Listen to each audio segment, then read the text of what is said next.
আদিত্যর বাবা বলছে সুদীপা আমাদের পরিবারকে একদিন শেষ করে দেবে, পরিবারকে ছাড়খাড় করে দেবে একদম।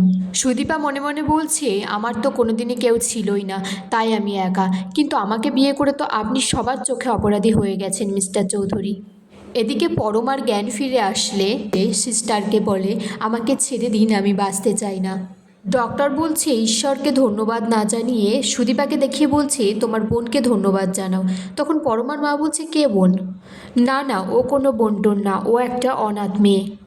এদিকে গায়ত্রী আর অভ্রকে থানায় জেরা করা হচ্ছে সব সত্যি বলার জন্য, কিন্তু গায়ত্রী কিছু বলতে চায় না। বলছে আমাকে যা শাস্তি দেবেন দিয়ে দিন, কিন্তু আমি কিছু বলবো না। আদিত্য সেখানে আসে আর লেডি কনস্টেবল বলে স্যার উনি তো কিছু বলতেই চাচ্ছেন না। এদিকে পরমা সুদীপাকে বলছে আমি কিছুতেই বাঁচতে চাই না। সুদীপা বলছে মরে যাওয়াটা কোনো সলিউশন নাই পরমা। সুদীপা বলছে তোমার জন্য দাদাকে তো নিরপরাধে থানায় নিয়ে যাওয়া হয়েছে, তুমি একমাত্র পারো দাদাকে ছাড়িয়ে নিয়ে আসতে, তুমি এক্ষুনি যাও। তখন পরমা বলছে আমাকে তো এখানকার নার্সটা থানায় যেতে দেবে না।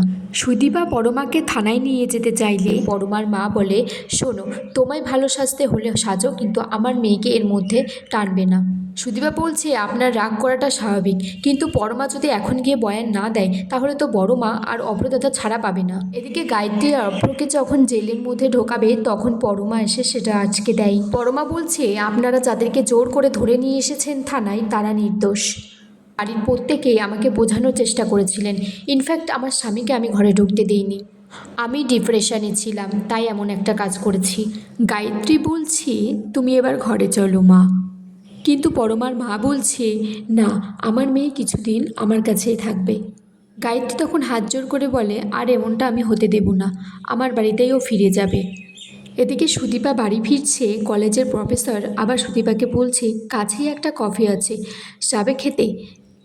আদিত্য তখন সেখান দিয়েই যাচ্ছিল আর দেখছে আর বলছে যে এই লোকটা এখানেও কি করছে।